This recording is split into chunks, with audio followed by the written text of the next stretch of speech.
Hi everybody, welcome back to another installment of Conversations in Wire with me, your host, James Browning. I am a sales representative here for the Soft Flex company. We are a jewelry wire manufacturer based out of Sonoma, California. We also have a gallery, so if you are ever in our area, we would love to see you and stop by. So today, on the first video of the new year, we are going to be doing a new technique. It is called, uh, it's a caged weave or Viking knit cabochon. Or, sorry, not cabochon, but bezel. So this basically shows you how to connect um, your stone to the bezel or to your work without having to use prongs or any other wire wrapping. So it's great for like interestingly shaped stones as well as just regular um, like oval stones. And this is a technique that I just basically learned. So my pieces are awfully rough, and I'm thinking that this video may actually be a little rough too. So I really hope you stick with me and we learn this together. So let's go ahead and get started. Okay, so this is the project that we're doing. I apologize for the messy. This was the first one I ever did. This is the second one that I worked on. So you can see it's a little bit neater, but not very much. This is a technique that I would not jump into as a beginning wire wrap student. This is something that you're going to want to try after you've gotten a great handle on how wire feels when it's being worked. So do some other wrapping first, try some of my other videos, and then attempt this one. So not to discourage you, I would love for you to try these techniques. I just don't want you to be frustrated and throw it across the room like I tried to do a couple of times. So if you see, this looks kind of like a fishing net. So that's basically what we're going to try to achieve is a net to hold this in, and it's secure. It's not going anywhere unless you push on it really hard, and then it'll pop right out because wire bends. But and then this is just one of those simple bails that we can do real easy because we've talked about those before. So let's go ahead and talk about what we need. First, we're going to need a stone.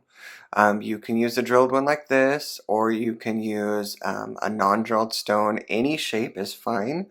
The only trick thing is getting that backing to match the shape of the stone. So it's a little, the simpler the shape, the easier it's going to be to make that. For tools, we're going to need our nylon jaw tools. We're going to need some pliers. These are just some thin chain nose pliers. And we're going to need some cutters. So not a lot of pliers to need for this project. I'm also going to be using these loop right pliers. This is something we sell on our website, www.softflexcompany.com. And this is going to help us create our first layer of loops to be all pretty much the same size. So it's going to try and make them look a little better, hopefully. And then for wire, we're going to need 18. This is Soft Flex craft wire. It is great craft wire that is, this bare copper is actually different than the other stuff because our other stuff is copper core that has been enameled with different colors or plated depending upon which ones you're getting, and then coated with a protective enamel so that it doesn't tarnish over time. So this is just straight up copper wire, and it's dead soft, so it bends really easy, and it can take a patina like liver of sulfur. And if you are interested in how that works, there is a video that I've done on how to use liver of sulfur on bare copper, and you could check that out. Hopefully we'll put a link for that in our description below. And then the other wire that we're going to need is 26 gauge. I wouldn't go 28 gauge because that's really thin and it will break very easy. And 24 is just a little bit too stiff for the kind of stitch that we're going to do. So try to get 26. 24 will work and 28 will also work, but you just have to be much better than I am at using wire to get that 28 to work the way that you want to use it. So that's advanced. So let's go ahead and just start setting up. So the first thing we're going to do is we're going to make our base like this here, or this is probably even better. So it's just going to be a simple loop that's going to match our shape. So let's take our 18 gauge here. And I find that doubling the stone works really well. So whatever the length of the stone is, you can double that. And then add about 3 inches for your bail. And that gives you plenty of room to wrap and bend around. So you have a nice size bail. So I think this will be plenty of room. But just in case I'm wrong, I'm going to give myself another inch.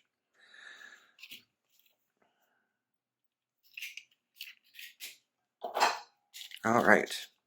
And that's all we need the 18 gauge for, so we can put that to the side.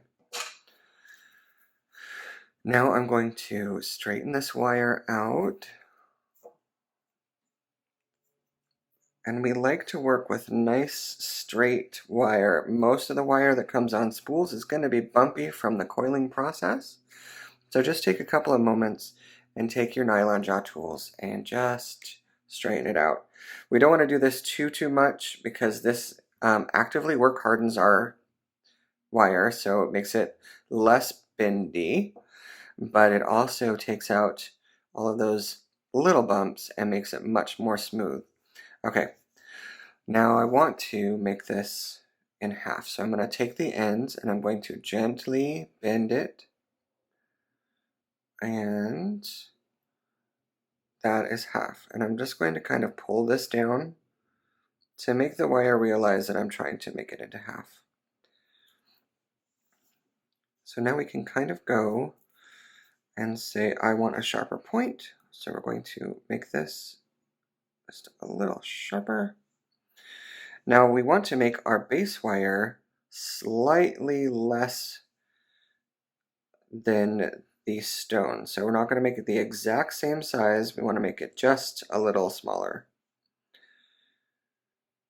Now we can't just make it like that shape. This is actually a little rounder, so we're going to try and bend out these corners a little bit here.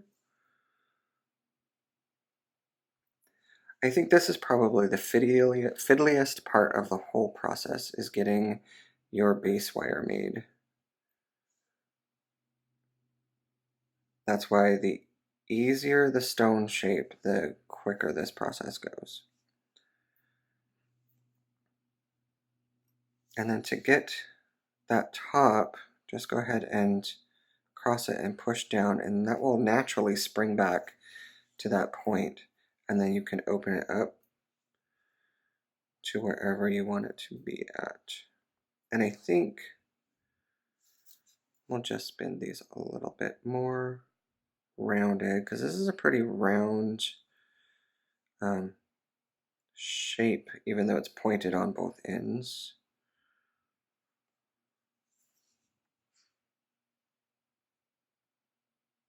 Yeah, I think I like that better. What do you think? Okay, so now what we need to do is see what we've done here is we've bent these wires so that they're parallel to each other. So that's what I need to do here.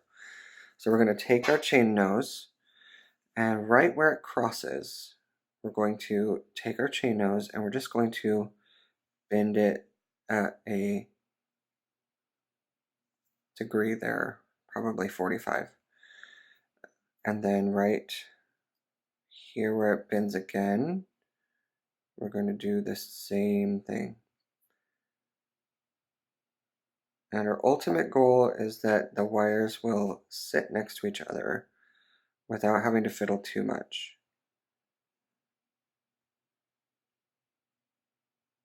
Like that. Now our shape seems a little wonky, but in the end it will be fine when we finish it all up. It's not going to be too big of a deal.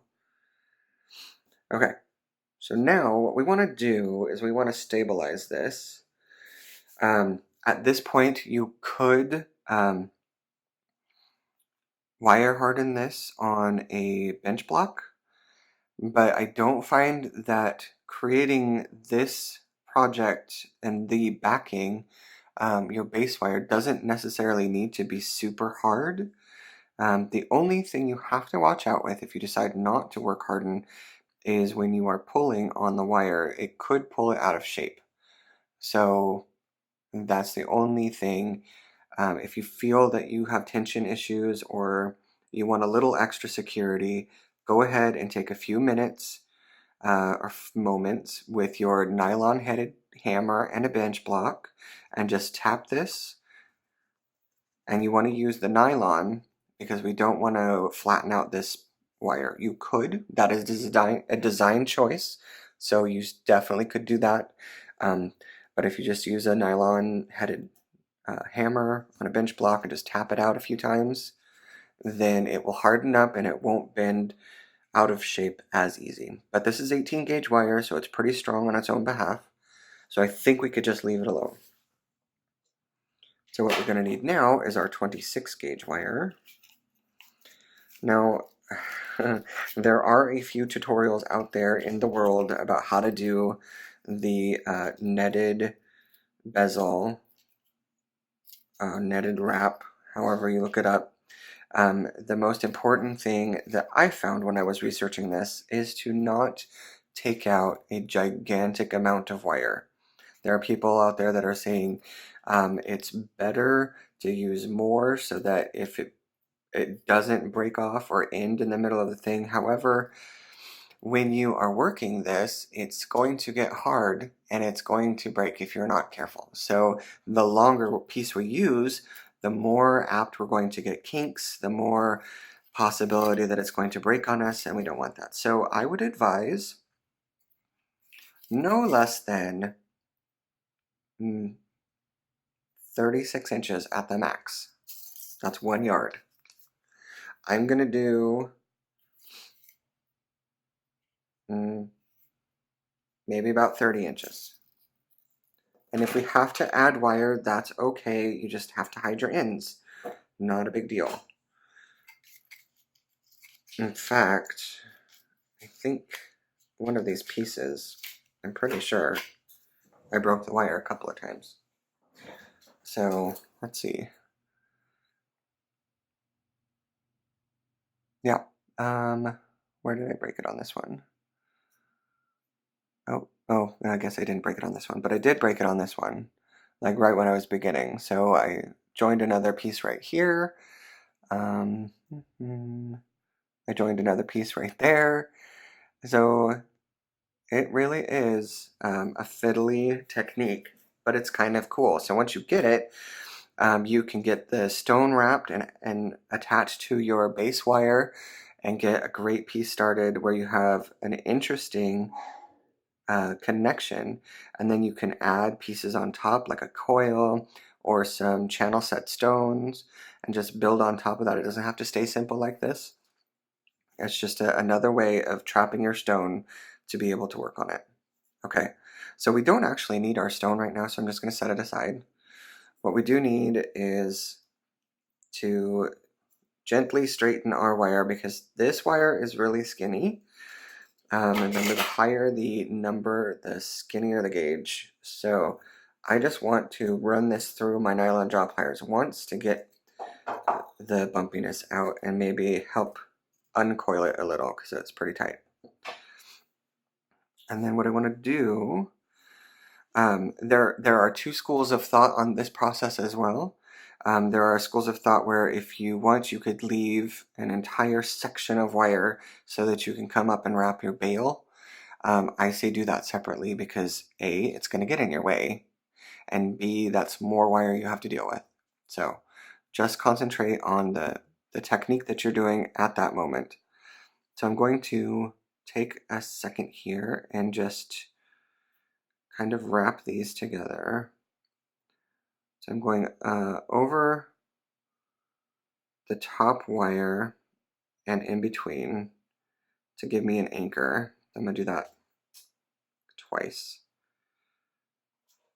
So I've got a nice little set there. And then I'm going to wrap around both.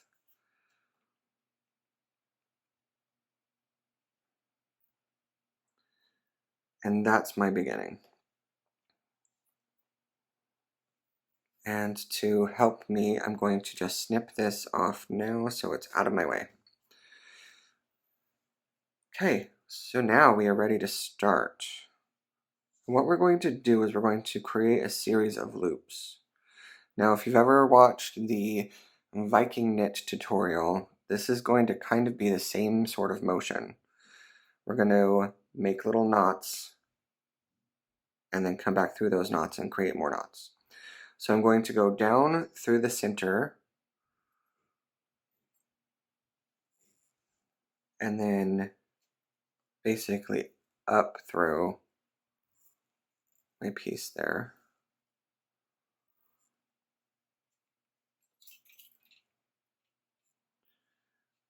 So I'm creating this loop that goes out, over, and around. But I want to gently make this loop smaller. So I'm going to pull it until it gets a little bit smaller. And then I'm going to take these pliers and decide which size I want. I think I want like, let's do 5, because that's not in the way very much. So I'm just going to hold on to my base wire with my pliers marked at 5, and then I'm going to pull this wire tight. So then I've got a 5mm loop. And then we're going to do the same thing again, and again, and again, and again, and again, until we've gone all the way around. So I'm going to go up to the middle, and then through the loop again.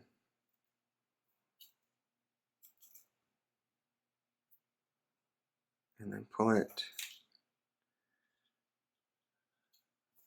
so that you can fit this back through here.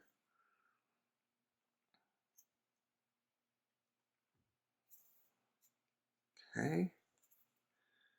And then tighten it up.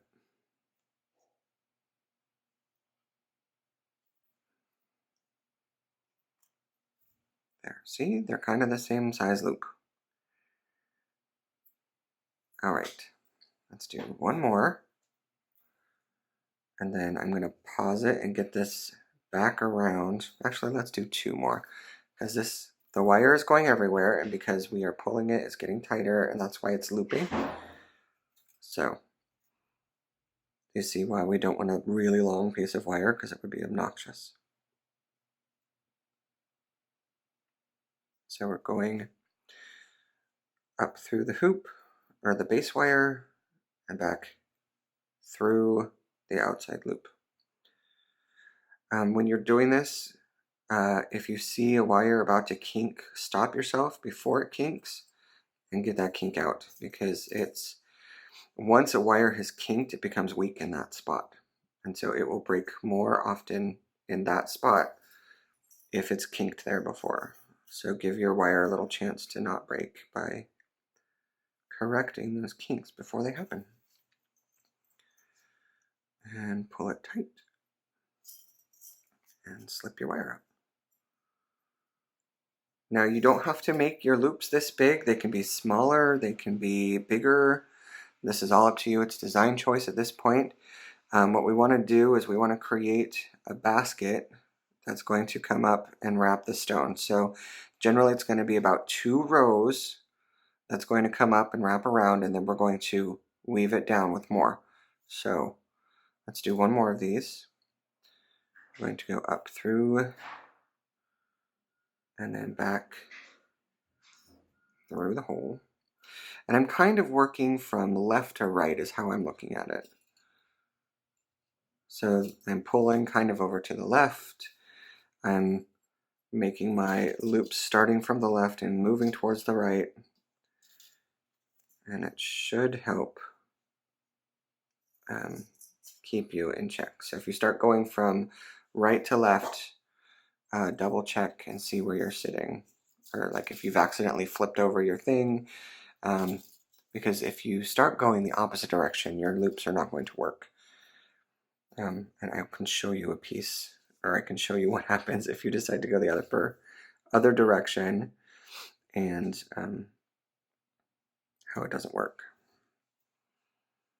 So if, say, you flip this around, but still tried to do the same way, so like if you went up through and then down,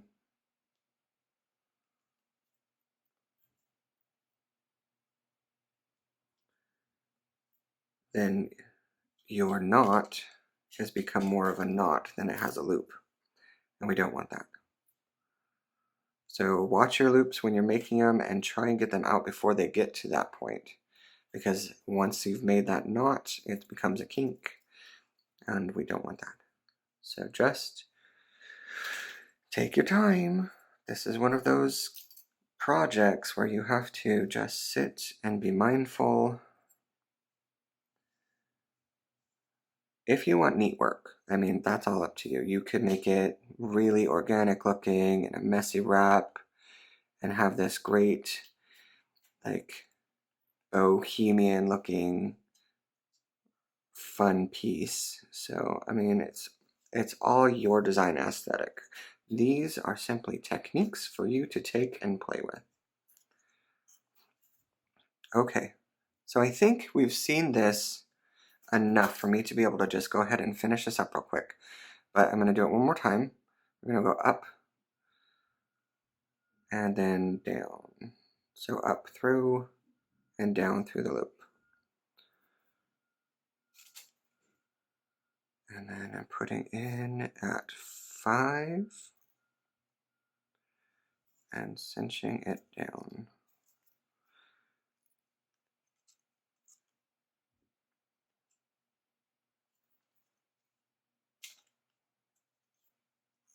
There we go. Okay, so I'm going to pause for just a moment, and when I come back, hopefully I will have all of these loops made. All right, I'll be right back. Okay, so I've done a lot of these, but as I was doing these, I said to myself, I said, self, and I answered me because I knew who I was.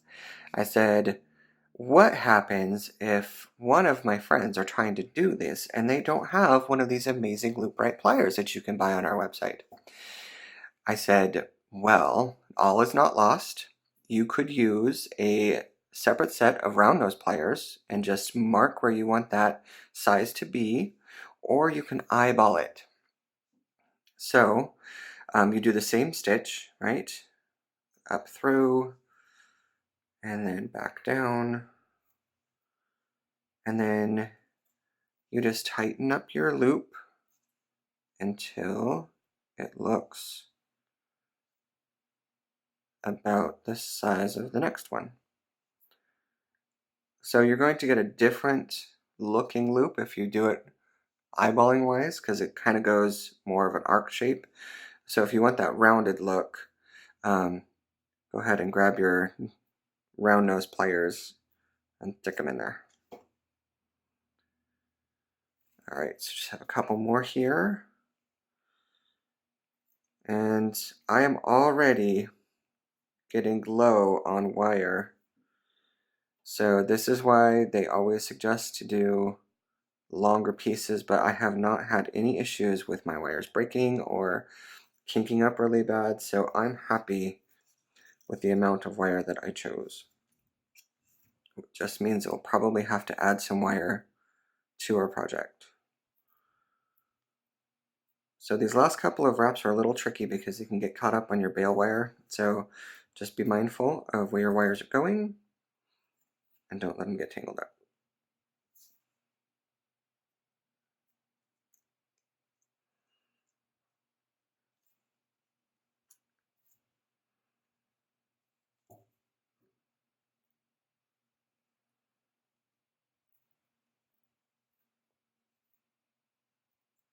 Okay. I think we're about to the end of the space that we have. So let's take a look.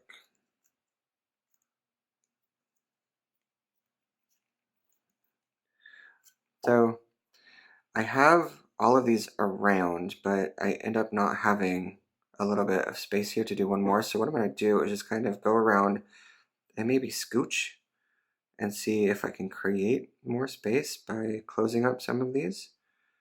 And it looks like I've got enough room to do one more now. So don't be afraid to scooch. Scooch and fiddle and just play. That's what art is. It's playing. If you get too serious while you're doing your art, it stops being fun, and then why would you even do it? All right. So we have our first row of loops, and we can take our stone and we can put it down, and we can say, oh yes, we only need one more row, and it will definitely close up over our stone. So let's move on to our next row. We're going to go in front of this, the bail, because our bail is going to go and make it up and around, and we don't want to trap one of our loops behind the thing. So we're going to do the same thing we were doing before, but it's just going to be a little tighter. So we're going to go up through that loop and then back through. Sorry. But this time we're going to have to be really gentle so we don't bend our little loops out of whack. So what I like to do is when I'm tightening these, I kind of position my finger or my fingernail to hold on to that loop so I'm not pulling it anywhere, and then I can tighten it and pull my loop to the next. So let's do it one more time because that first one's hard to see. We're going to go up and we're going to go down. And I'm kind of aiming to pull the wire to my left, and I'm putting my fingernail right there, and I'm just pulling until my loop looks the size that I want, and then I can go. So I'm not using the loop right pliers anymore. This I'm just going to eyeball. Now, if you've ever seen a dream catcher, this is the same sort of stitch that you do to create the webbing, the netted look of a dream catcher. So maybe in a future video, I will show you how to make a dream catcher out of wire.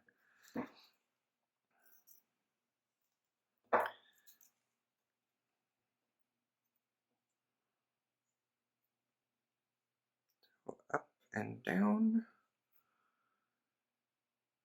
And it's actually a fairly quick weave once you get the handle of it.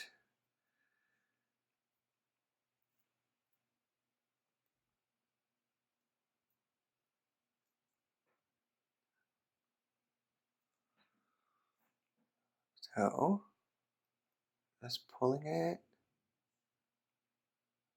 and then pulling my wire back around.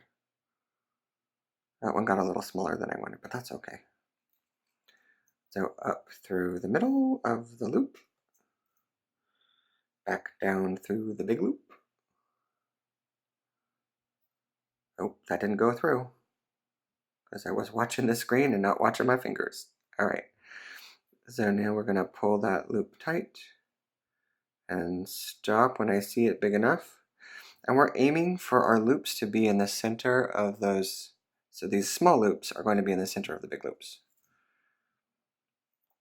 Okay, let's one more time. Go up through the loop and back down and pull tight and come back over. Okay, so I'm going to do that all the way around and I'll be right back. Okay, so I've done all the way around except for the last one. And I have come to almost the very end of my wire. So I think we're going to take this opportunity to see if we can add some wire. This is not something that I found a lot of information on how to do when I was researching this technique. So we're going to kind of try and figure this out together. Um, if you are lucky like me and you ended up getting all the way around before you started running out, the best thing to do is to end as close as you can to some place where you can hide your wire. So what we're going to do is we're going to create the next loop in the third row, and then this may just be kind of a surplus loop. And then what we're going to do is we're going to tie this down. Let's go. I don't like that at all. Okay, so we're going to take a wire and we're going to just go around the front and just loop it.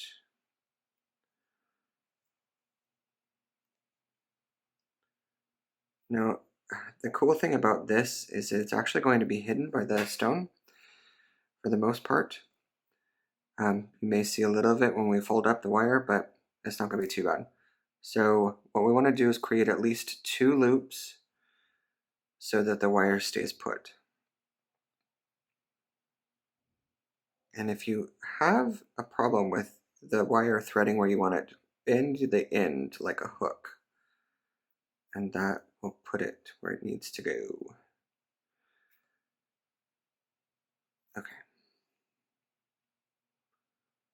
And the key to hiding stitches is making them as neat as possible, and then cutting them off as close as you can. Okay. So there. Now we can add more wire, and we're going to do basically the same thing. We're just going to add it almost in the same spot.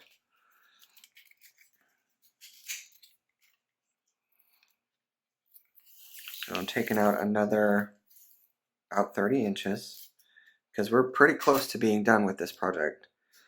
But the tricky part's coming up now. Okay, and straighten it out. Okay. So we're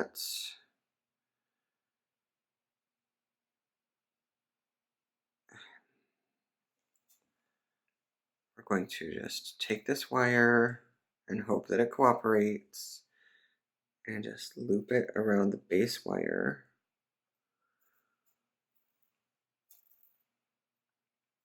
Now this is not like the way to do it. This is a way. And I think that if you need to add wire, just use the idea that you are trying to hide it to find the perfect placing for that. So you can hide it behind one of these loops, or you can make it into a whole nother loop, whatever you need to do to make that wire look like it was meant to be there.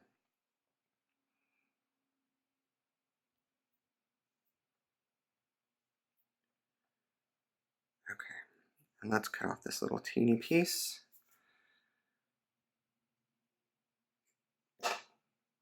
Okay, now we need to remember where we were. So this is another reason why I put the weaves in front of the bale, because it will tell me which side is up. So since this is in front,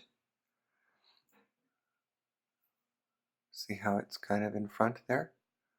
That means that this is the top. So this is the way that we were working before. Okay, so we are on track to do our next loop, but first we're going to put our bead in. So what we want to do is we want to just center it and start folding up the wire around it, just so the way that we like it. And if you push up from the bottom to the side, you'll get fairly even loops. It won't crush any of them when they come up, and that's what you want.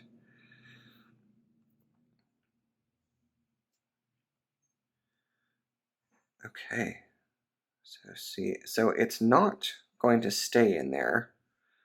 We have to do at least one more row to make sure that this stuff stays. So now this is kind of like the Viking knit part. So we're going to go from the left through the loop and over the right, or sorry, over the left wire here. So we go like through the loop and over, so that it creates this loop, and then you aim it to be in the middle there. Okay, so that first one's a toughie, but it will make sense as we go further.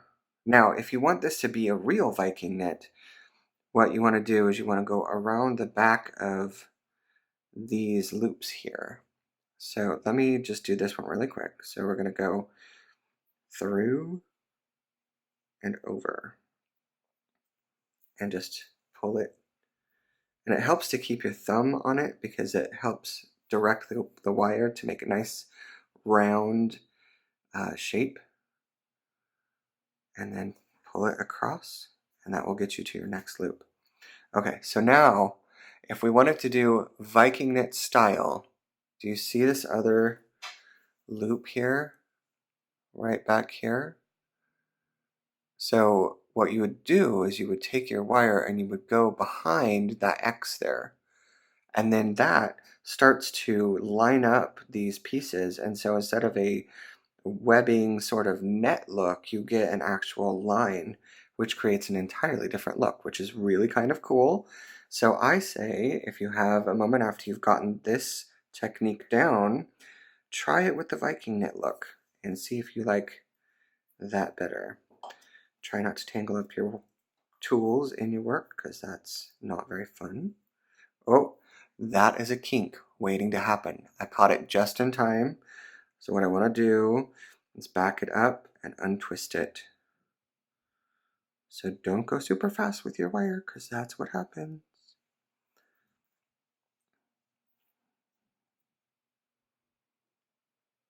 Okay, and then take it and pull it across, and so see, we're in the middle there. All right. We're going to go through that loop there and across. So it's a little different than what we were doing before, because this is making its own loop, because we're making them flat and crossing over. But in essence, if this was being built straight up and down, it would be the same sort of thing. I know that probably doesn't make a lot of sense, but once you have the wire in your hand and you're doing this, it will make sense. But this is also why I said this is not a beginner project.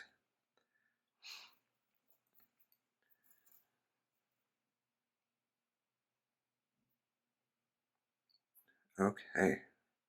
And just keep readjusting your stone, because we want this row to kind of be the same size all the way around. And if we pull it too hard, it's going to get big on one side and small on the other. So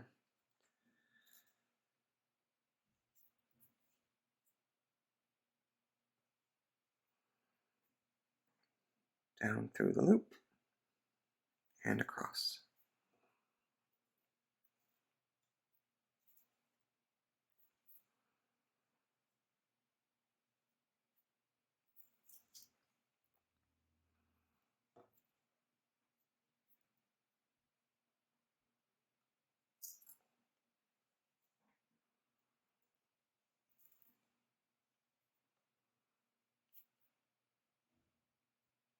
And I'm rotating the stone as I do this to help give me the tension and the weight that it helps to work your wire in the direction that you are going. I know that does not make sense at all, but instead of trying to work backwards, um, rotating your work and aiming yourself in the direction that you're trying to go is very helpful.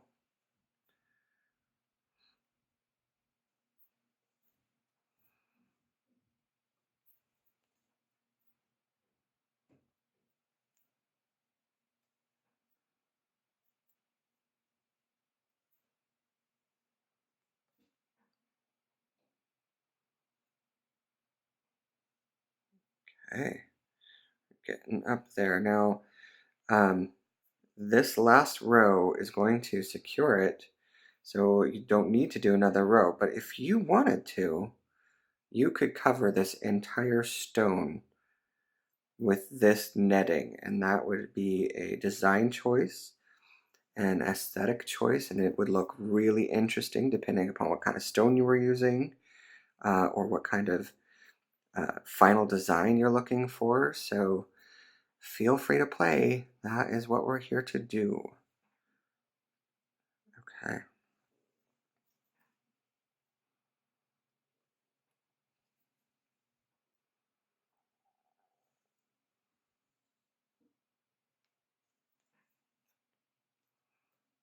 Okay, so this is our last loop. I just want to make it so that it kind of closes it up here. And then I'm going to take my wire and aim it towards the back there, but I'm not going to go on top of everything. I'm going to go through the bottom so that my wire goes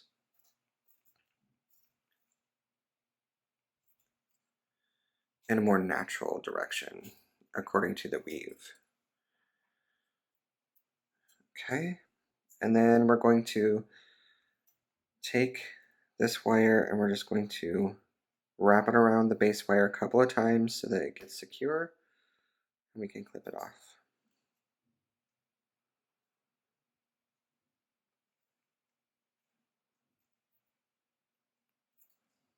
Okay.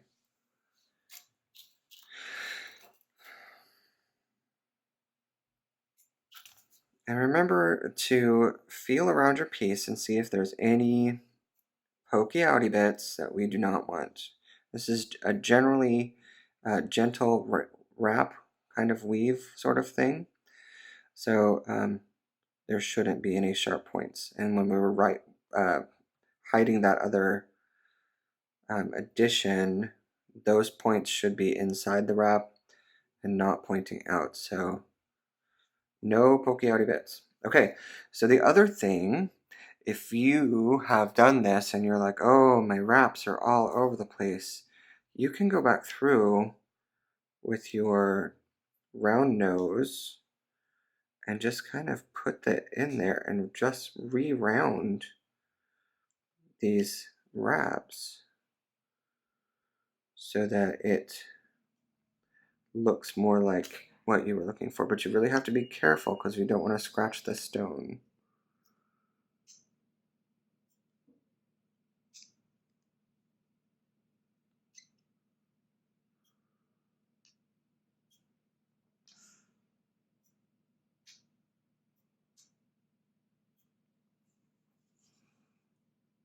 Okay, you know what? I think that looks pretty good.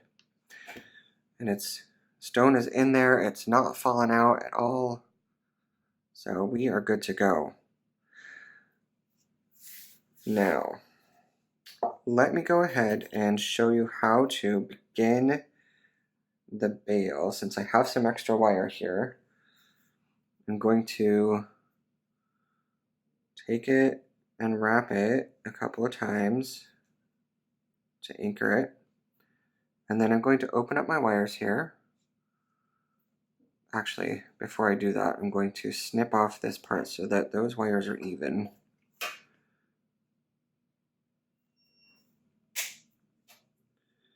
Okay, And now I'm just going to open this up a little so we have a V. And then I'm going to start wrapping.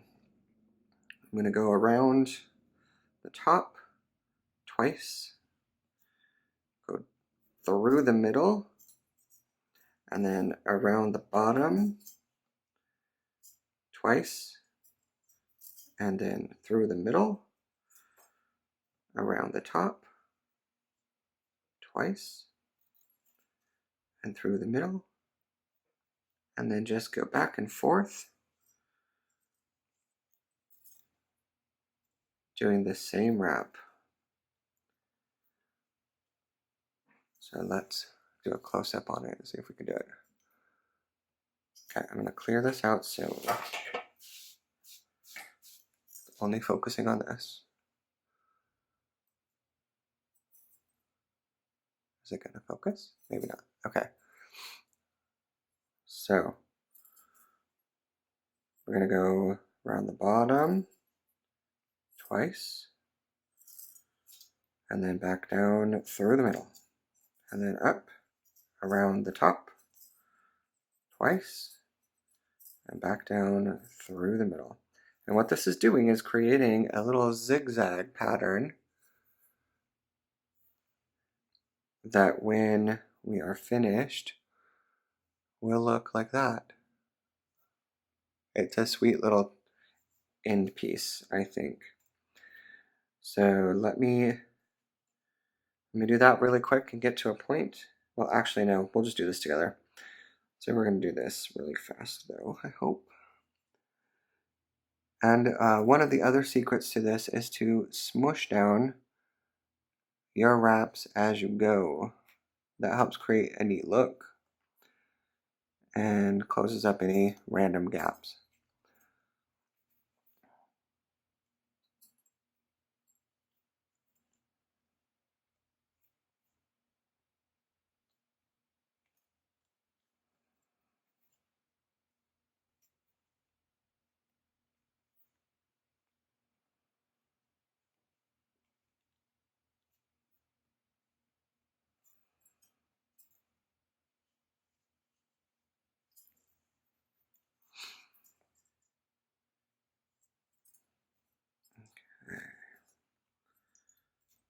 This is the fun part of wire wrapping, I think, or wire weaving. I don't know which is which, honestly. It changes by the day.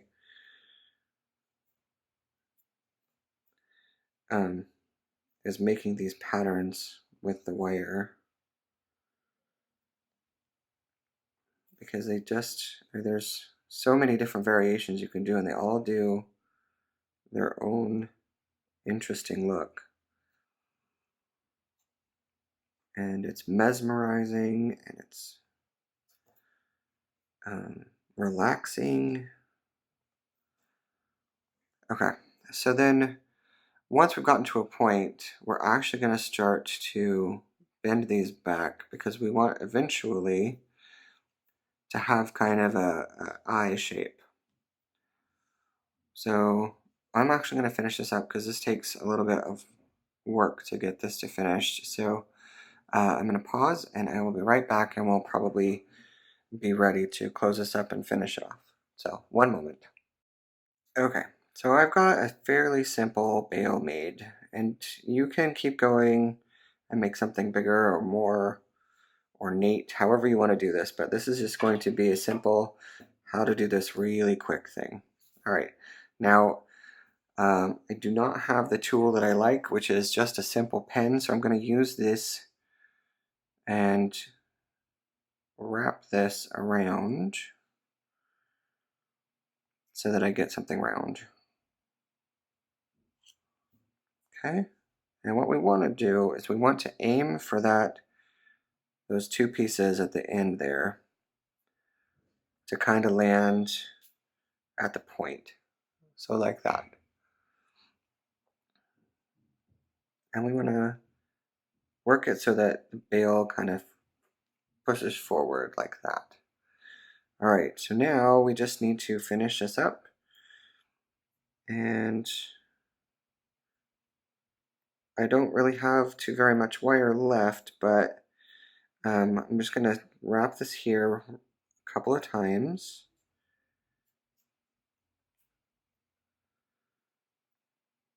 So that it's secure, and then I'm going to take another piece of wire to give myself a little bit more working room and secure it. Maybe. Come on, wire, do your thing. There we go.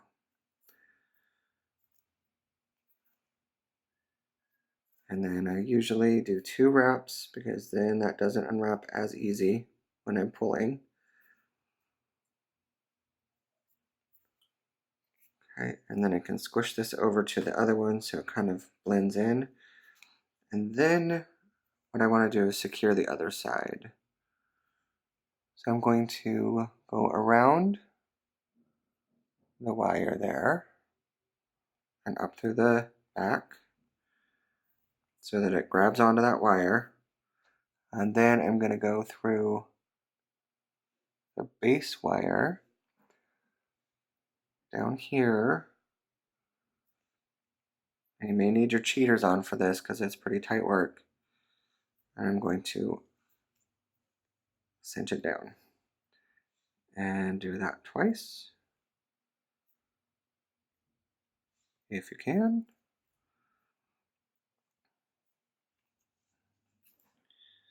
And that should do it. So now you just need to clip off all of your excess wires.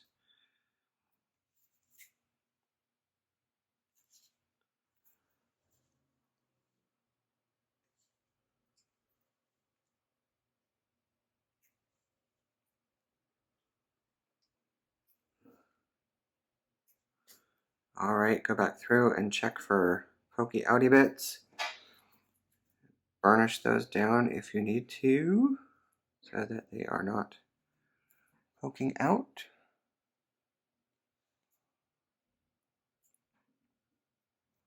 Okay, now we have these last little leftover bits here. And what I like to do is first, I say shorten them up. So we can cut like half of that off. And try and cut it so that you've got the flat ends there because it makes a much neater looking loop. And then use your round nose, or these are fine, and just loop them up.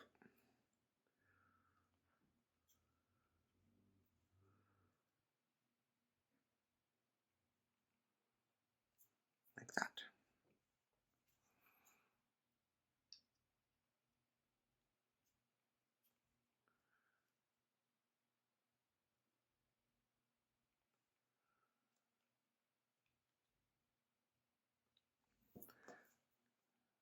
That's why I prefer to use my regular round nose for that work because it's easier to use. So when I am wire working, I generally have all of my tools lying around.